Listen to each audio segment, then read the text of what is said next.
Ang Syngonium auritum or Syngonium bunny ears kung tawagin. Siyempre nandito pa rin tayo sa Secret Forest kung saan nakalagay lahat ng mga collection gallery kung saan marami akong varieties of Syngonium. Oh my God, ang lakas. Ay, may buhawi! Hello guys! Welcome to Ram Dalisay Vlog. In this video, ipapakita ko sa inyo yung bago kong biniling halaman. Ayan, so mahilig ako sa Syngonium. Kita nyo naman, ito yung mga collection nating Syngonium. And kulang kasi ako ng isa pang Syngonium, yung Syngonium auritum or Syngonium bunny ears. Kaya naman, eto, dumating na yung aking bagahe. Ayan. Nabili ko siya sa marketplace. And saktuhan lang yung price niya. Kaya naman, samahan niyo akong buksan at pagmasdan ang bago kong biniling halaman. Ayan mga kahalaman. So ito yung order natin sa marketplace. Ayan. So mag-unbox na naman tayo ng bagong halaman. Okay. Ang laman po niyan ay Syngonium auritum or bunny ears. Ang laki ng kanyang box. Protected yung plant. So sa Victory liner po siya pinick up. Ayan, buksan na po natin. Ayan, so buksan na natin. Wow, dito pala nakita ko na. Maganda siya. Ang laki ng kanyang mga dahon. Ang laki ng halaman na to. Grabe. Ang ganda niya. Giant. Wait lang. Ayan po. Ingatan ko yung kasi malaki siya. Wow! Ang ganda. Ang laki niya, guys. Although meron ng mga yellow na dahon. Ayan. Pero ang ganda niya. Ang laki. Sulit. Na-take all ko to. I think gumastos ako ng 3,000 pesos. Oo, kasama shipping. Shipping fee. Take all. Ayan. O diba? So plano ko siyang paramihin or i-propagate. Ayan. Ang lalaki niya.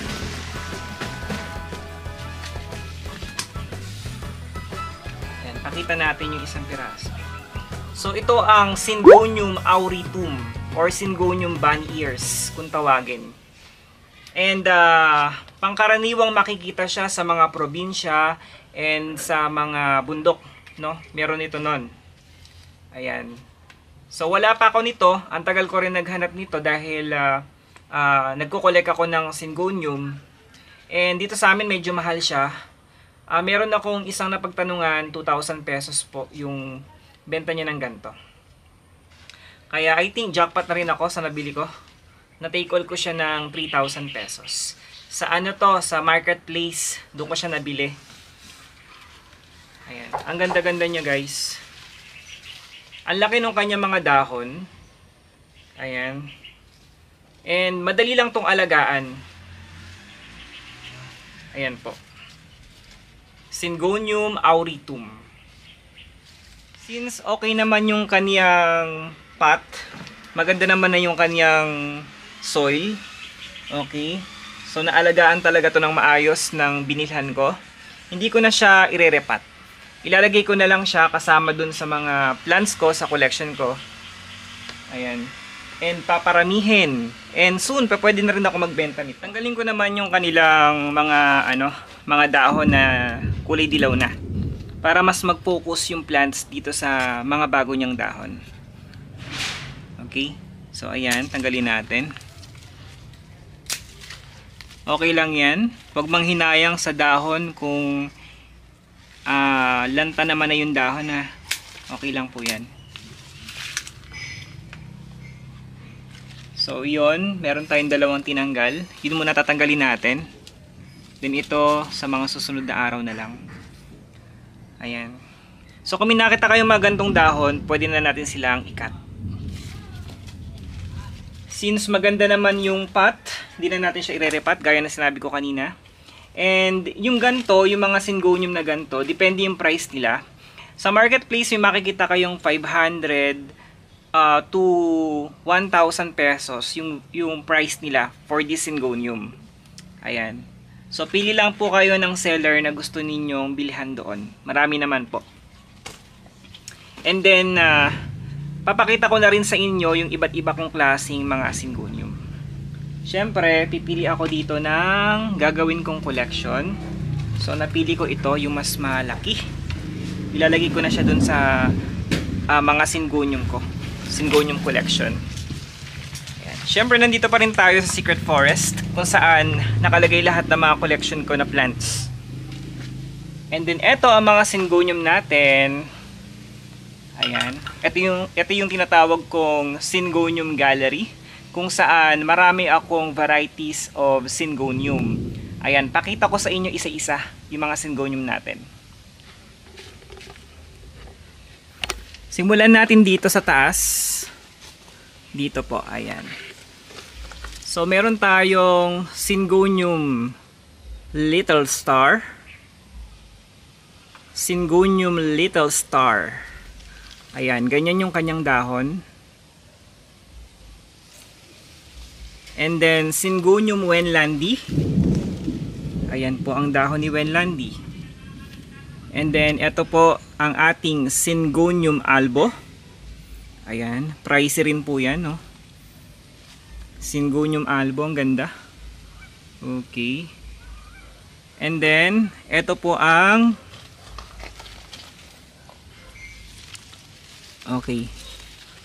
Ito, Syngonium Red Arrow Syngonium, or sa Thailand po ay Syngonium Piper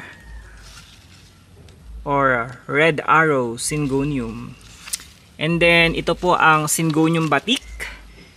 Ayan, ganyan po ang Syngonium Batik.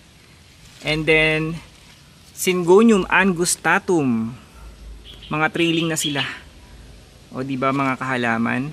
Syngonium Golden Allusion. Ayan po ang Golden Allusion natin. And then Syngonium, ito common to sa atin. Ayan, Arrowhead Syngonium, Butterfly. And then meron tayo ditong Pink Splash Syngonium.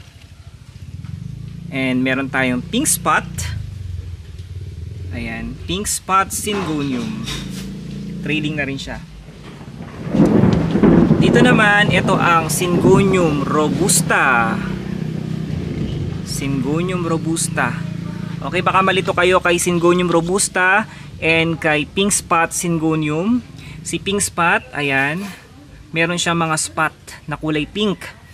Ang Syngonium Neon Robusta, wala po siyang spot. Okay. And then meron tayong Syngonium Ormnac Pink Freckle Syngonium. Ayan, meron siyang mga batik-batik na kulay green. Kaya tinawag siyang Pink Freckle Syngonium or Syngonium Ormnac.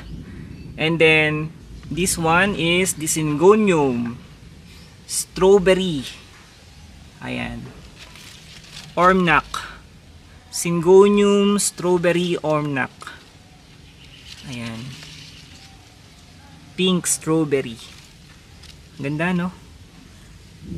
And then ito po ang Syngonium regular form. Ayan. Ang ganda.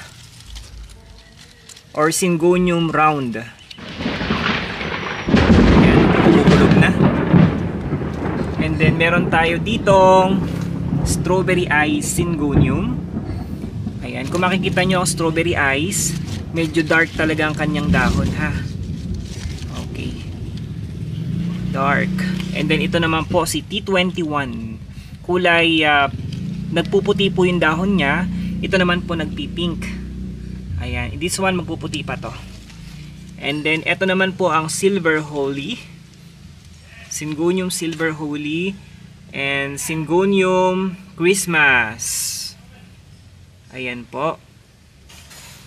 Ito naman ang Syngonium Lilah. Another pink splash Syngonium. Ayan, may variegation siyang ganyan. Syngonium Three Kings. And then, meron tayo ditong Syngonium, ayan, Moonshine Syngonium. And then, ito yung ating Roxana. Syngonium Roxana natin. And meron tayo syempre yung bago natin. Ito. Ayan. Auritum. Syngonium Auritum. Tapos, ito po si Pink Passion Syngonium. Tapos, ito, di ko alam kung anong Syngonium to. Tatlo kasi yan na nabili ko eh. Ito parang Neon Robusta. Ayun mga kahalaman. Ito po yung mga Syngonium collection ko. Ang dami na rin nila, diba? Ayan, medyo mahangin dito sa amin. Parang uulan kasi kumukulog. Ayan, naririnig nyo ba yun? Ayan. Ang ganda mag-alaga ng Syngonium kasi sila yung mga plants ko na sobrang low maintenance lang, no? Hindi sila maarte and napakadali nilang alagaan. And sila din po yung kayang mabuhay sa loob ng bahay. Uy, umuulan na.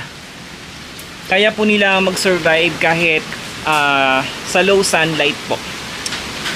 Ayan. Sana makapag-alaga rin kayo ng mga Syngonium na ganito. Ayan, for sure matutuwa kayo sa mga halaman dahil oh no! Oh my God, ang lakas. Ay, may buhawi! Oh, may buhawi, guys! Nakita ko. Ayun oh.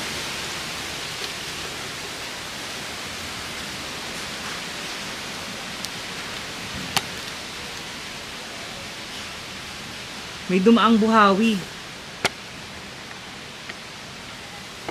Ayan, natsyempohan pa natin, may dumaang buhawi. Ang lakas niya. Narinig nyo ba yun? Nagkalampagan yung yero namin. Anyways, back to our topic. Ayan, naantala yung topic natin. Ayan, sana makapag-alaga kayo ng mga Syngonium na ganito. Ha? Kung may mga katanungan kayo about Syngonium, kung paano sila alagaan, ayan, pwede kayo mag-comment down below. Para masagot ko po yan isa-isa. And then, ayun, nandito sila sa likod ng bahay kung saan hindi siya masyadong naaarawan. And meron kaming net sa taas para ma-maintain ko yung temperature dito sa likod ng bahay namin.